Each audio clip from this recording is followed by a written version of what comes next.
और रानी सीधे राजा के पास गई, डायरेक्टली दरबार में कही, कैसे तुम राजा हो?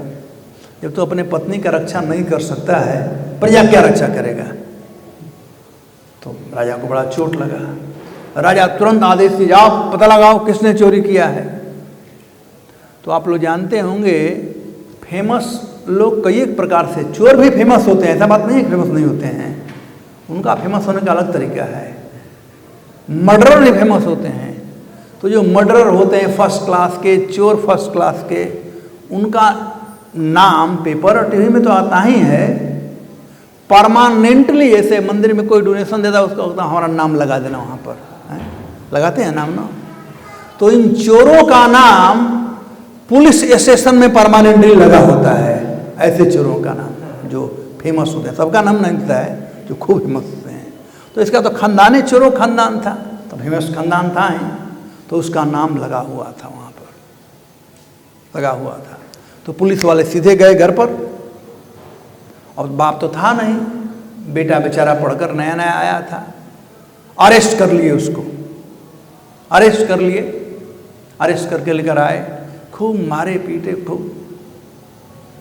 और बाप ने बताया था कि बेटा पकड़े जाने के बाद तुम कभी हाँ मत बोलना। तो हमेशा वो ना बोलता था कि नहीं मैं चोरी नहीं किया, मैं चोरी नहीं किया। तो कोई कहा कि पढ़ा लिखा लड़का है, पढ़ कर गया, थोड़े चोरी किया होगा। लेकिन राजा को विश्वास हो गया, वो छोड़ने वाले थे। तो पुलिस ने कहा कि नहीं नहीं महाराज, इसका खानदान चोर खानदान है, ये कैसे साधु हो सकता है? हो ही नहीं सकता, ऐसे चोरी किया होगा।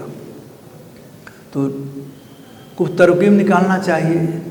तो उस राज में एक बहरूपिया था। बहरूपिया जानते हैं आप लोग? साउथ में जानते हैं? फैंसी ड्रेस तो फैंसी नाम हो गया ना, हाँ यही बात, असली हिंदी ट्रांसलेशन करो ना, वो फैंसी अंग्रेजी हो गया।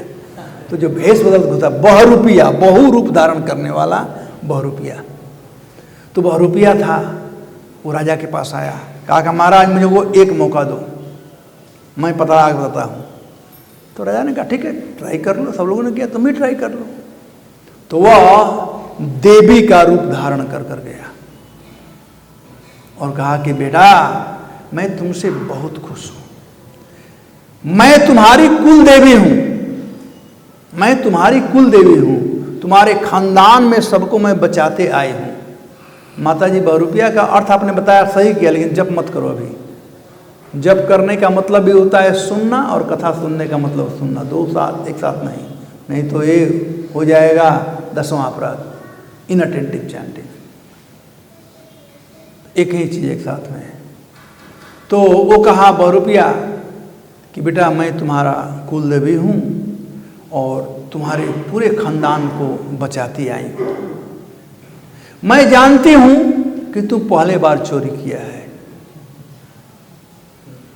मैं ये भी जानती हूँ कि तुम्हारा बाप घर पर नहीं है।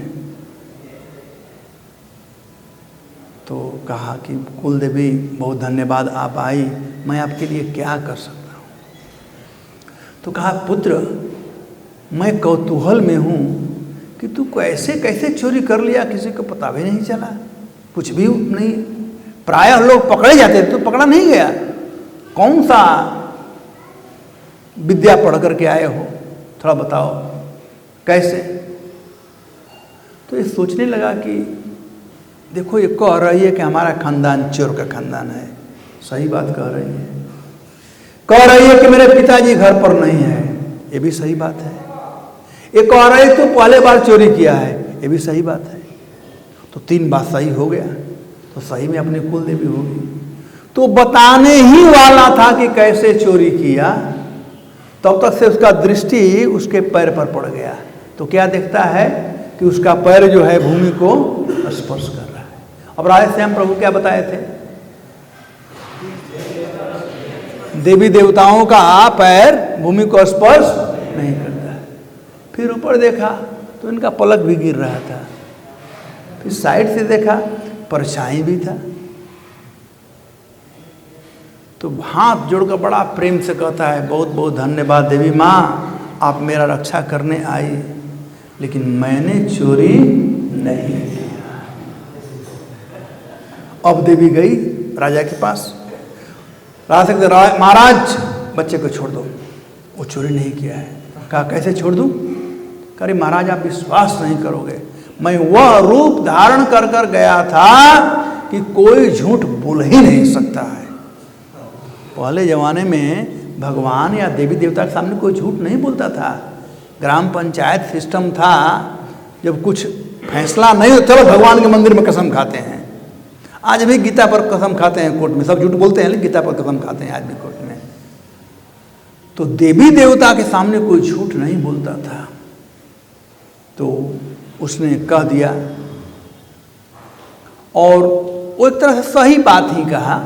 उसने कहा था उस बच्चे को कि तुम्हारे खानदान को बचाती आई हूँ, तुमको ही बचाऊंगी। तब राजा से कह दिया कि ये चोरी नहीं किया है, मैं देवी का रूप धारण कर गया।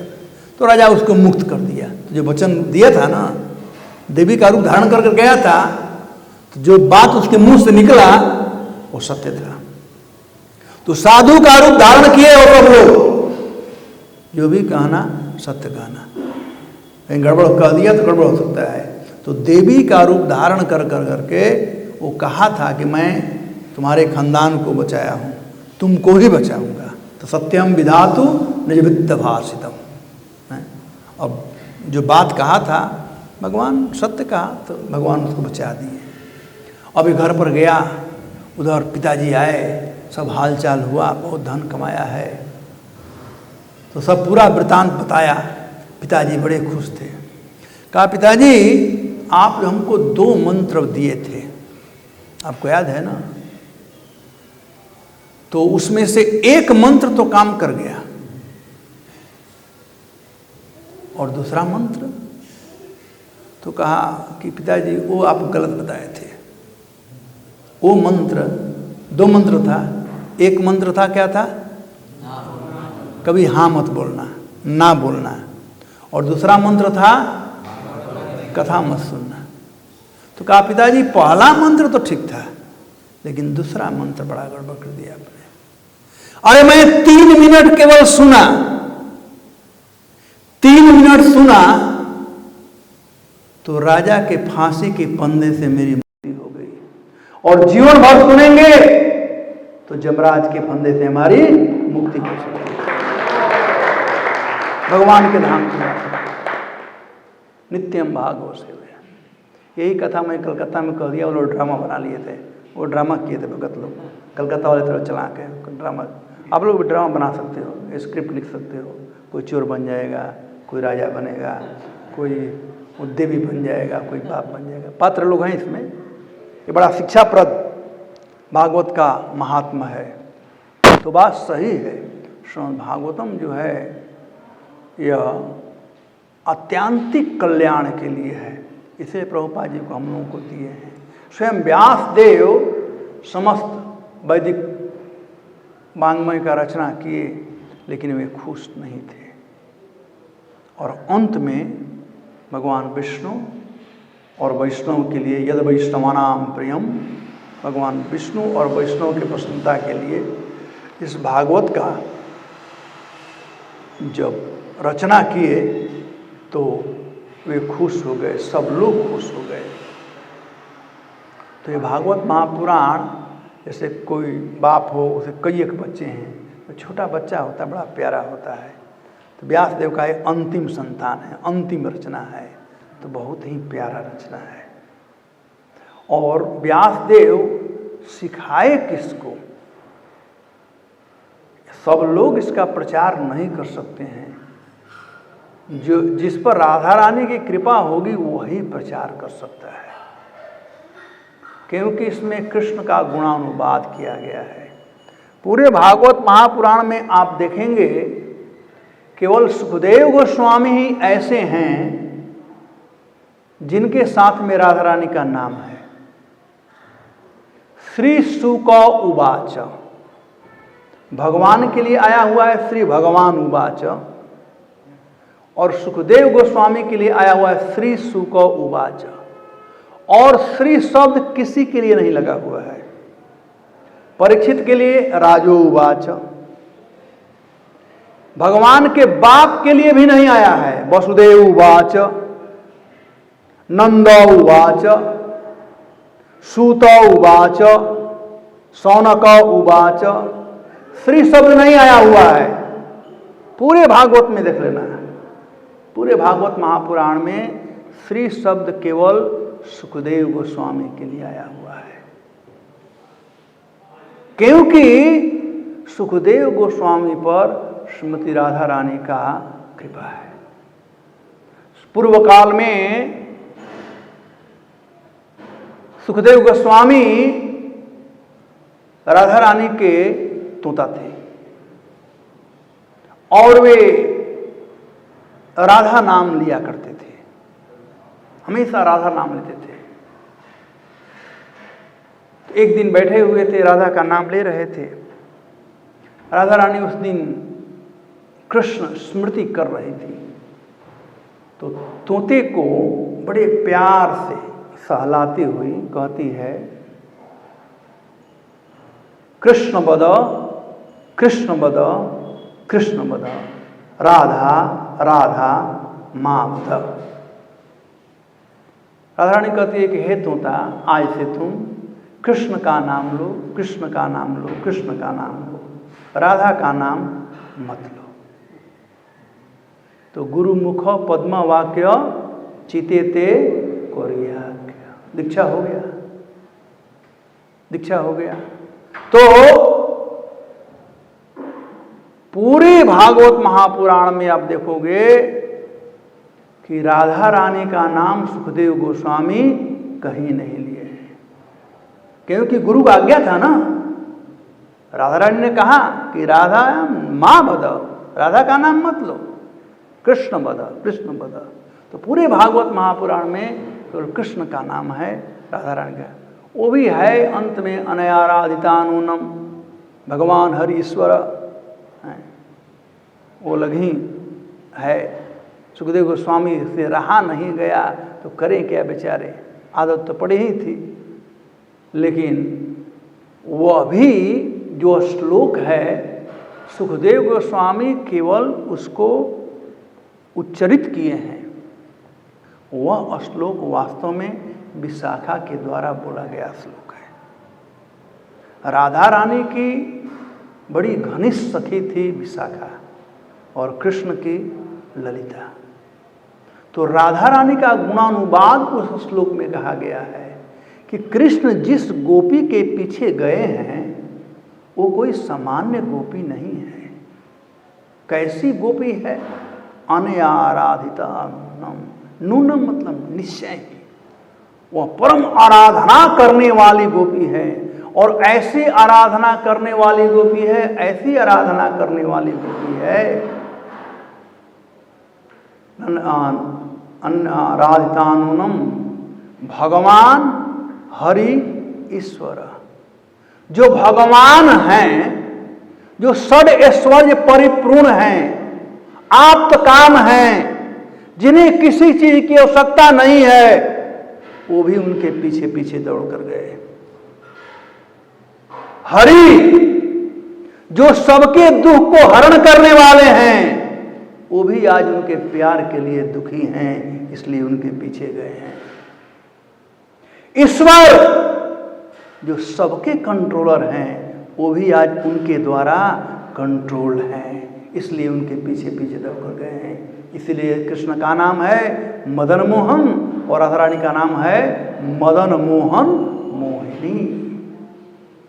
तो विशाखा जी राधा रानी का गुणगान कर रही है, वास्तव में जवाब दे रही थी, क्योंकि उसके पहले का जो श्लोक था वो चंद्रावली के द्वारा बोला गया था। तो चंद्रावली में जो भाव है वो धृतमयी भाव है, और राधा रानी के ग्रुप में मधुमयी भाव है। तो धृत घी जो होता है वो भी चिकना होता है, और मध होता है वो भी चिकना होता है, लेकिन घी में मिठास नहीं है, जहाँ की मधु में मिठास है। तो एक मधुमयी भाव और एक धृतमयी भाव। तो मिठास न होने के चलते चंद्रावली और चंद्रावली की सखियां कृष्ण पर व्यंग कर रही थी।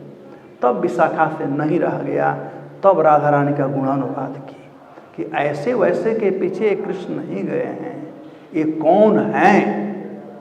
और फिर राधा रानी के चरणों के धूल का वर्णन। तो एनीवे हम उधर नहीं जाएंगे, रस पंचाध्याय में नहीं जाएंगे, लेकिन राधा रानी की ऐसी महिमा है। उनके ये भक्त हैं सुखदेव गोस्वामी, इसीलिए उनके साथ में आया है श्री शुक उवाच। व्यासदेव बड़े अच्छी तरह से वर्णन करते, श्री शुक उवाच, राधा रानी के साथ में। पहले जमाने में ऐसे भी नाम लोग नहीं लेते थे, बड़ों का नाम नहीं लेते थे। पत्नी अपने पति का नाम नहीं लेती थी, शिष्य अपने गुरु का नाम नहीं लेता था। एक बार ऐसे ही कहीं क्लास हो रहा था, तो पूछा कि क्यों नहीं गुरु का नाम ले रहे थे पहले। तो बोला कि गुरु का नाम कहीं शास्त्रों में नहीं बताया गया है। गुरु का नाम रूप गोस्वामी के, सनातन गोस्वामी के, अन्य जितने भी थे उनके कितने शिष्य थे, नाम नहीं लेते थे। और नाम लेंगे तो डिवीजन हो जाएगा ना कि वो उनके चले हैं, उनके चले हैं, उनके चले हैं। नाम मतलब सब गुरु भाई हैं, सब गुरु भाई हैं। गॉड ब्रदर का मतलब होता है गुरु भाई, सब हिंदी में गुरु भाई, सब गुरु भाई हैं, गुरु तत्व के उस रूप में। एनीवे, तो ये है सुखदेव गोस्वामी जिनको व्यास देव ने ये ज्ञान दिया। व्यास देव से वे सीखे और बाद में प्रचार करना शुरू किए। तो ये श्रीमद् भागवतम उनके मुख से आया हुआ है, इसीलिए इसके प्रारंभ में ही कहा गया है निगम कल्पतरोर गलितम फलम सुखाद्रमित संयुतम पिबत भागवतम रसमालयम मुहुरहो रसिका भूय भाविका। तो हे रसिक भक्तों, हम लोगों को सुख गोस्वामी के, श्री सुखदेव गोस्वामी के मुख से जो भागवत निकला हुआ है उसका पान करें हम लोग। अब ये भागवत जो है, मैं बताया कि भगवान का ये वांग्मय शरीर है, एक वांग्मय स्वरूप है। इसका वर्णन पद्म पुराण में किया गया है इस रूप में। जो शरीर है तो शरीर का अलग अलग अंग है, तो ये अंग का हम लोग विचार करेंगे। पादौ जदीयौ प्रथमम द्वितीयौ, ये जो दोनों पैर हैं ये भागवत महापुराण रूपी भगवान के वांग्मय शरीर के प्रथम स्कंद और द्वितीय स्कंद, ये भगवान के पैर हैं। तृतीय चतुर्थो कथितो दुरुर, और तीसरा और चौथा स्कंद उनका जंघा है दोनों। नाभि तथा पंचमएव षष्ठो, नाभि ये पांचवा स्कंद जो है जहाँ लोक लोकांतर है वह है भगवान का नाभि, और छठा स्कंद जो है भगवान का वक्षस्थल है। भुजांतरम दो जुगलम तथान्यो, और सातवां और आठवां स्कंद जो है भगवान का यह भुजा है। कंठस्तु राजन नौमो यदीयो, हे महाराज परीक्षित, ये जो नौवां स्कंद है वो भगवान का कंठ है। मुखारविंदम दशम प्रफुल्लम, और मुस्कान पूर्ण भगवान का जो मुखारविंद है वह है दसवां स्कंद। दसवां स्कंद भगवान का मुखारविंद है। शिरोपयद्वादश एम भाति, नहीं एकादशो यश ललाटपट्टम, और 11वां स्कंद जो है ये भगवान का ललाट है। शिरोपयद्वादश एव भाति, नमामि देवं करुणानिधानं तमालवर्णं सुहितावतारम्। अपार संसार समुद्र सेतुं भजामहे भागवतो स्वरूपम। ये भागवत क्या है? अपार संसार समुद्र सेतु। इस संसार को पार करना बहुत कठिन है। अपार, ऐसा नहीं कि पार कर सकते हैं, अपार, अकाट्य। जैसे आत्मा को अकाट्य का ऐसा है, नैनम छिद्यग्नि सहस्त्राणि। अपार, कोई साधन नहीं है, लेकिन साधन है तो क्या है? भागवत स्वरूपम। अब ये भागवत में 10 विषय वस्तुओं का वर्णन किया गया है। प्रथम स्कंध और द्वितीय स्कंध जो है, प्रथम स्कंध में भागवत का महात्म्य बताया गया है। द्वितीय स्कंध में वक्ता और श्रोता कैसा होना चाहिए उस संबंध बताया गया है। तृतीय स्कंध बड़ा सिस्टमेटिक ढंग से सुखदेव गोस्वामी किए हैं। कैसे सिस्टमेटिक है? यदि किसी व्यक्ति से आप मिलते हो तो उसका परिचय पहले जानना जरूरी है। परिचय जानना चाहिए, नाम वगैरह। उसके बाद उसके क्या गुण हैं कि इतना बड़ा उसका नाम है, तो वह जानना चाहिए थोड़ा गुण। तदोपरांत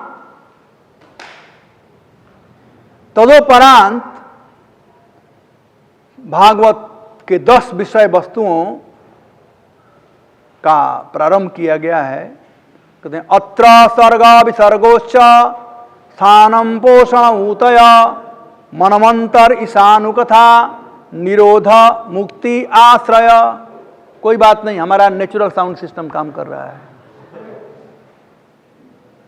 कहते हैं अत्र सर्ग विसर्गश्च। अत्र मतलब यहां पर, इस भागवत महापुराण में सर्ग, सर्ग मतलब सृष्टि। सृष्टि 2 प्रकार की सृष्टि है।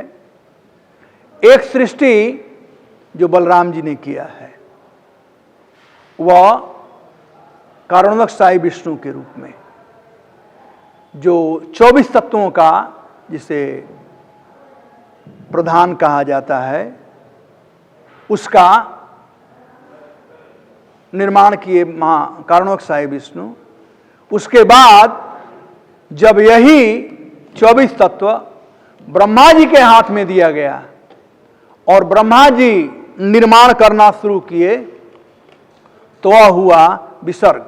जैसे यह बिल्डिंग बना हुआ है, यह मंदिर बना हुआ है, इसमें सीमेंट लगा है, लोहा लगा है, ईंट लगे हैं, तो कोई उसका निर्माण किया है, किसी कंपनी के द्वारा उसका निर्माण हुआ है, और बाद में जो कॉन्ट्रैक्टर है वो सबको मिला करके बिल्डिंग बनाया है। तो एक सर्ग हुआ जिसमें सीमेंट इत्यादि बना, और विसर्ग जो मतलब बिल्डिंग बना। तो ब्रह्मा जी विसर्ग बनाए। अब बिल्डिंग तो बन गया, लेकिन कौन ऑफिस होगा, कौन कॉन्फ्रेंस हॉल होगा, कौन ब्रह्मचारी आश्रम होगा, कहाँ भगवान रहेंगे, अलग अलग व्यवस्था होना चाहिए। तो विसर्ग में 24 तत्व होते हैं, लेकिन वह ठोस रूप में रहता है।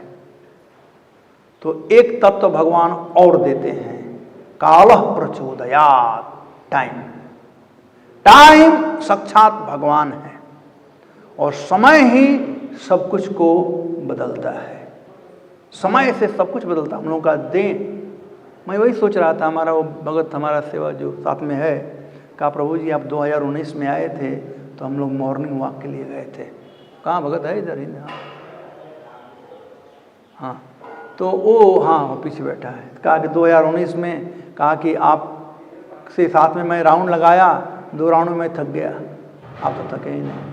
आज कह रहा था, लेकिन अभी 2 साल में कोरोना काल में ऐसे बैठे बैठे कुछ काम तो करना नहीं था। ऐसे भी ऐसा हो गया कि आधा घंटा चलने में नानी मर रही है। तो समय बदल दिया सब कुछ को। मैं आते समय देख रहा था वो फेसबुक में क्या गया, 4 साल पहले का, कानपुर में हम लोग फुटबॉल खेल रहे थे। अब थे उस समय? नहीं थे। अब कानपुर में उस समय थे नहीं। कुर्मावतार प्रभु और हम उस साइड में, इधर मैं था, लड़ाई करते हम लोग। हम फुटबॉल खेल रहे थे। मैं कहा देखो 4 साल पहले फुटबॉल खेल रहा था, चल भी नहीं पा रहा। तो समय बदलता है सब कुछ को। बिल्डिंग नया खड़ा करते हैं, समय के अनुसार खत्म होता है। टाइम का काम है, भगवान का time I am the destroyer of everything. तो बिना समय के काम नहीं। ब्रह्मा जी क्रिएशन तो कर देंगे, लेकिन समय न होता तो गड़बड़ हो जाता। तो भगवान स्वयं आए समय के रूप में, वो 25वां तत्व हुआ। तो निर्माण तो हो गया, लेकिन कौन कहाँ रहेगा इसके लिए स्थान होना चाहिए। तो वह है 5वां स्कंद स्थानम। ठीक है, घर हो गया रहने के लिए, लेकिन भोजन पताई खाने पीने की चाहिए ना। तो पोषण, भगवान पोषण के लिए सब व्यवस्था किए, इसका वर्णन 6वें स्कंद में किया गया है। अब खाने पीने का सब व्यवस्था है, सब कुछ खाने पीने का है, लेकिन हम क्या खा सकते हैं? 56 भोग है, अभी ब्रेकफास्ट का टाइम हो रहा है? कौन खा सकता है ब्रेकफास्ट? जिसको भूख है ना। भूख नहीं तो कहां खाओगे? भूख लगना बहुत जरूरी है। तो भूख का भगवान व्यवस्था किए, जिसका नाम है उतय। उतय कर्म वासना, कर्म की वासना होनी चाहिए, भूख होना चाहिए, तब मजा आएगा खाने में भी। अच्छा, अब कर्म की वासना हो, लेकिन कैसा कर्म होना चाहिए? कर्म, अकर्म, विकर्म, कैसा कर्म, वो भी जानना चाहिए। तो उसके लिए भगवान कृपा किए, मनवंतर सद्धर्म। मनवंतर यानी सद्धर्म, क्या करणीय है, क्या अकरणीय है। अकरणीय कार्य करेंगे तो भगवान कहते हैं न स सिद्धिम वापनोति न सुगम न पराम गति। जो करणीय कार्य करेंगे, भगवान इसलिए कहते तस्मा शास्त्रम प्रमाणम ते कार्य अकार्य व्यवस्थित, वही करो जो बताया गया है। तो वह है सद्धर्म। और सद्धर्म क्या कहलाता है? धर्म स्वनिष्ठा पुंसा विश्वसेन कथा सुयत। नहीं, असली धर्म जो है स्वयं पुंसा परो धर्मो यतर भक्ति अधोक्षजे। अधोक्षज का भक्ति करना, भगवान का भजन करना, ये धर्म बतलाता है। संसिद्धि हरितोषणा, भगवान को प्रसन्न करना, ये धर्म बतलाता है। तो भगवान को कैसे प्रसन्न करेंगे? तो इस अनुकथा, इस अनुकथा, इसको जानना है तो उनके अनु को जानो। If you love me, love my dog. तो 9वां स्कंद में ईशानुकथा, इस मतलब भगवान, अनु मतलब उनके सेवक। राजा भगवान के वंशज और भक्तों का कथा। इसीलिए 10वें स्कंद के प्रारंभ में ही परीक्षित महाराज का प्रश्न है। क्या है? पहला श्लोक मैं भूल जाता हूँ कभी।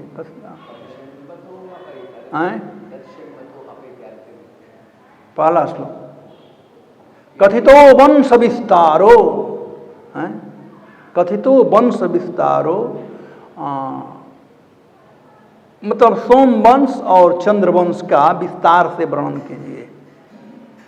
तो प्रश्न उठता है कि परीक्षित तो राजा हैं, उनके वंशजों से क्या लेना देना है? राज्यो शब्द आया हुआ है राजाओं का, क्योंकि वो लोग जन्मजात भक्त थे। हम लोग जन्मजात भक्त, हम तो भगत बने हैं। वो प्रचार कोई किया तो भगत बने हैं, वो जन्म से भगत थे। तो इसलिए 9वां स्कंद जो है वह है इस अनुकथा। इस अनुकथा अम्बरीश महाराज कथा है और लोगों का भक्तों कथा है। और तब 10वां स्कंद जो है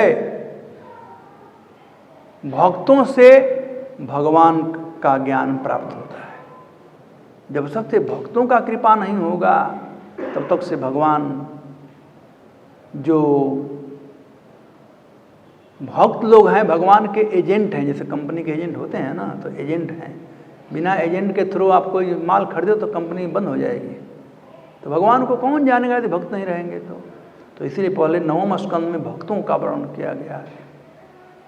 और 10वां स्कंद जो है वह है निरोध। निरोध मतलब मैं बोल देता हूँ, ये बोलना नहीं चाहिए, बोलता हूँ, क्योंकि भागवतम में कुछ भी छिपा हुआ नहीं है। सुखदेव गोस्वामी कुछ भी छिपाए नहीं है। पहले एक समय वो संजय गांधी जब थे ना, तो क्या नाम, नसबंदी शुरू किया था, है? तो निरोध बांटते थे। निरोध मतलब अब बाल बच्चे पैदा नहीं होंगे, बस। तो निरोध का मतलब होता है किसी की सांसारिक आसक्ति न रह जाए, खत्म हो जाए, निरोध। रोध मतलब जन्म मृत्यु जरा व्याधि का चक्कर, रोध मतलब आवागमन, निरोध मतलब न हो, यानी संसार के प्रति कोई हैंकरिंग न हो, उसे कहते हैं निरोध। तो जो भाग, इसलिए प्रभुपाद जी कहते हैं जो 10वां स्कंद कृष्ण बुक पढ़ेगा उस they will not have sex Dzire, क्योंकि निरोध है। तो मत पढ़ना 10वां स्कंद, पढ़ना तो उसका असर अलग हो जाएगा। तो 10वां स्कंद जो है वह निरोध है। उसके बाद 11वां स्कंद जो है वह है मुक्ति। मुक्ति दो प्रकार की होती है, एक शरीर से, एक पदार्थ से मुक्ति, और दूसरी मुक्ति मुक्ति एक तो देह से मुक्ति। तो देह से मुक्ति को मृत्यु कहा जाता है। तो इसके लिए प्रयास नहीं करने की जरूरत है, कुछ मत करो देह के लिए, अपने आप कर्म खत्म हो रहा है। लेकिन असली मुक्ति जो है वह मन बुद्धि अहंकार रूपी सूक्ष्म देह से मुक्ति को मुक्ति करा। मुक्ति हित्वा अन्यथा रूपम स्वरूपेण व्यवस्थिति इति मुक्ति। अन्यथा रूपम, जो हम मान कर बैठे ब्रह्मचारी हूँ, गृहस्थ हूँ, वानप्रस्थी हूँ, सन्यासी हूँ, इंडियन हूँ, अमेरिकन हूँ, स्त्री हूँ, पुरुष हूँ, ये देह से जो आइडेंटिफिकेशन है ये अन्यथा रूपम है। और स्वरूपेण व्यवस्थिति, अपने स्वरूप में स्थित। और स्वरूप क्या है? जीवरे स्वरूप है कृष्ण नित्य दास। हम कृष्ण के दास हैं। दासता के प्लेटफॉर्म पर आ जाना एक प्रथम मुक्ति है। दूसरा मुक्ति क्या है कि कृष्ण से हमारा संबंध है, और उस संबंध को जान जाता है जो व्यक्ति, वो असली मुक्त होता है। दासता रहेगी, जो दास भाव में है वो भी सेवा करेगा, जो साख्य भाव में है वो भी सेवा करेगा, जो वात्सल्य भाव में है वो भी सेवा करेगा, माधुरी भाव में है वो भी सेवा करेगा। जैसे ABCD है, वो पढ़ लिया प्राइमरी स्कूल में, लेकिन एमटेक बीटेक करवा ABCD तो रहेगा वहां पर ना। अरे हाँ या ना बोलो ना, कम से कम बिना ABCD से पढ़ सकते हो, वो तो रहेगा ही। वैसे ही हमारा कॉन्स्टिट्यूशनल पोजीशन है, हम कृष्ण के दास हैं। तो चाहे आप साख्य भाव में हो, दास्य भाव में हो, वात्सल्य भाव में हो, चाहे माधुर्य भाव में ही क्यों ना हो, सेवा रहेगी ही। राधा रानी यही करती है, कृष्ण कैसे प्रसन्न हो। हाँ, लेकिन उधर से कृष्ण का भी शुरू हो जाता है आदान प्रदान वहाँ पर, तो वो अलग मुक्ति होती है। तो अब तक से हम लोग समझते हैं कि हम ये देह नहीं हैं, हम आत्मा हैं, ये तो हमारे पास केवल ज्ञान है, विज्ञान नहीं है अभी। लेकिन ये भक्ति मार्ग है जिससे विज्ञान की प्राप्ति हो सकती है। और तो 11वां स्कंद में, और 12वां स्कंद जो है वह है आश्रय।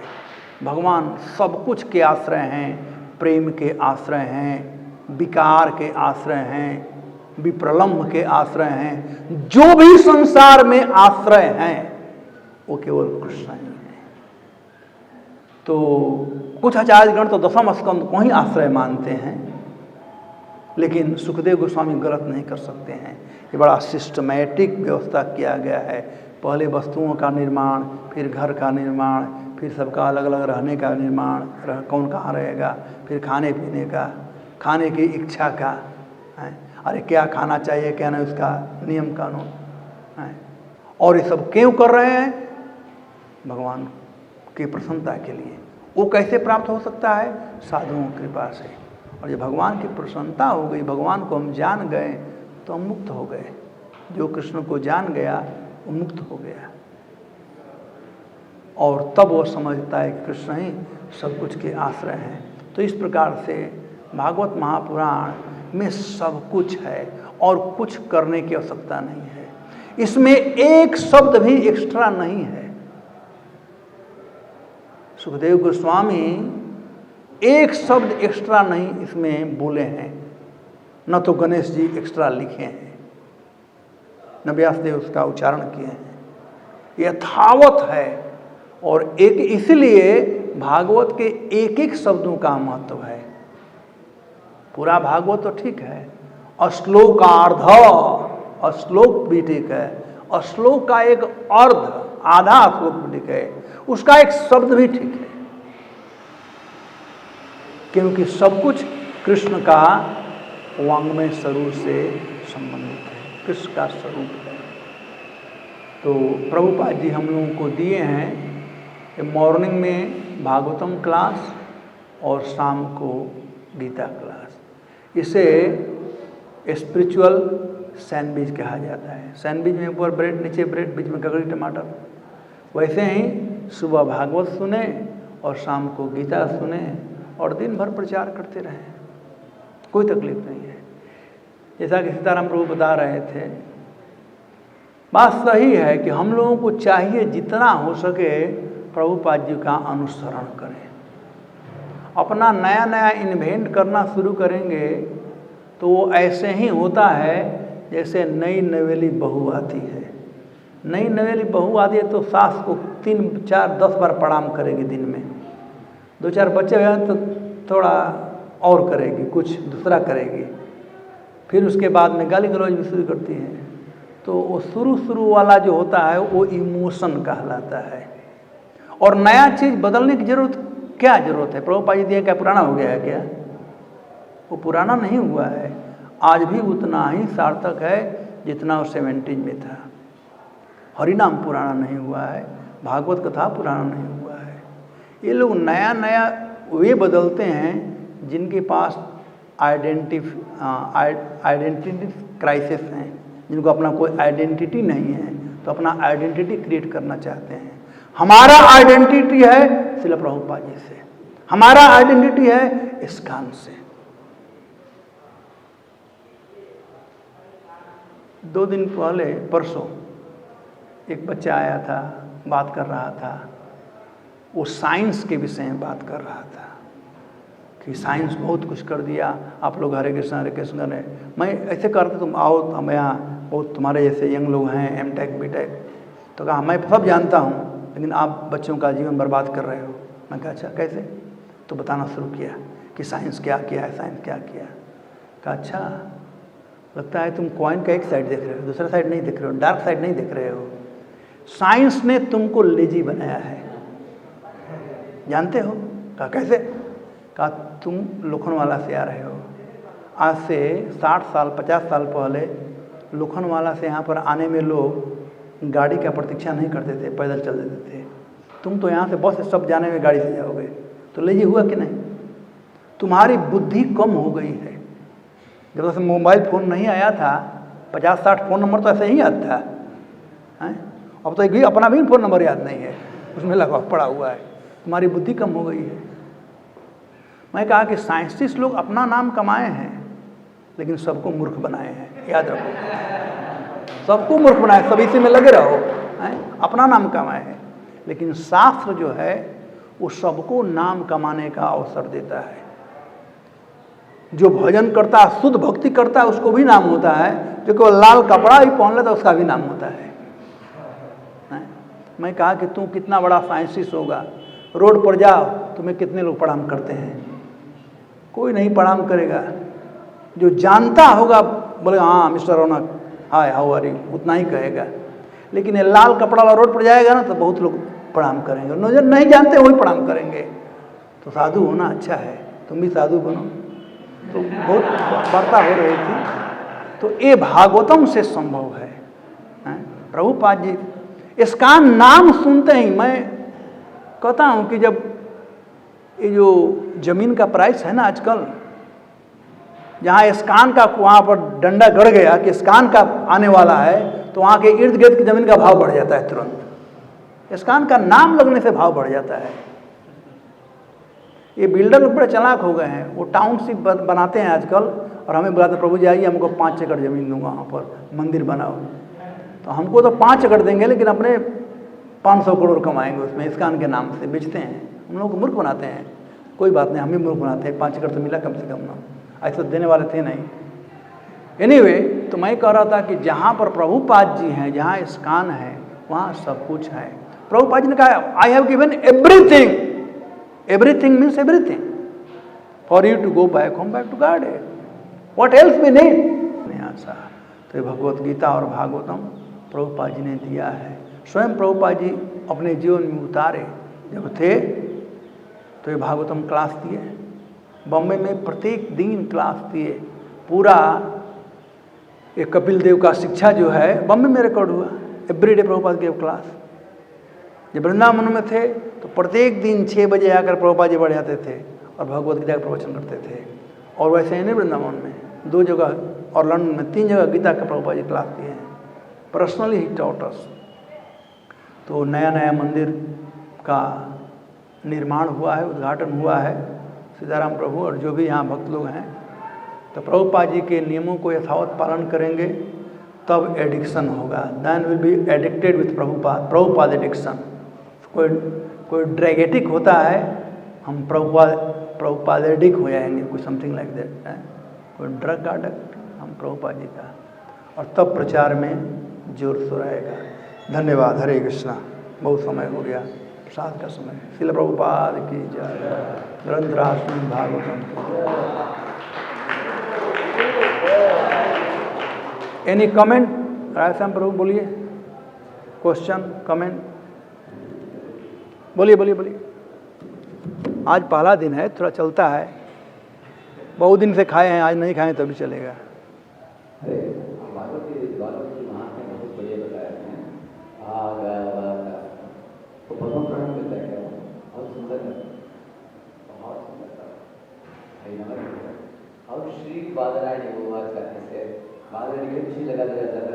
हाँ, सुखदेव गोस्वामी के लिए है ना। और कहीं श्री नहीं लगा है। सीताराम प्रभु।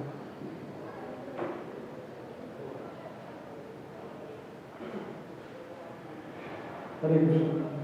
धन्यवाद, बहुत अच्छा क्लास। एक प्रश्न मुझे आपने बताया, मैं सुना हूँ, मैं बोल रही हूँ तो आपने पूछा। सुखदेव गोस्वामी ने एक बार भक्त मुझे पूछे, आप बताएंगे श्रीमती राधा रानी के नाम श्रीमद् भागवत में क्यों नहीं लिया? क्योंकि कई एक कारण हैं। एक कारण तो श्रीमती राधा के विरह में हमेशा रहते थे, राधा का नाम लेते तो मूर्छित हो जाते। परीक्षित महाराज के पास 7 दिन का ही समय था, जब मूर्छा में चले जाते तो बड़ा गड़बड़ हो जाता। दूसरा कारण जो मैं बताया पद्म पुराण से कि वो श्रीमती राधिका के शिष्य हैं। पहले राधा रानी के तोता थे और राधा रानी ने कहा था कि राधा नाम मत लो, केवल कृष्ण नाम, कृष्ण वद कृष्ण वद कृष्ण वद, राधायाम माँ वद, राधा नाम मत लो। तो गुरु मुख पद्म वाक्य, गुरु का आज्ञा पालन किए, राधा का नाम कहेंगे। तो ये 2 कारण जानता हूँ। तीसरा कारण कुछ और है, और कोई जानते हैं? राधा प्रभु। तीसरा कारण मैं 2 कारण बताया।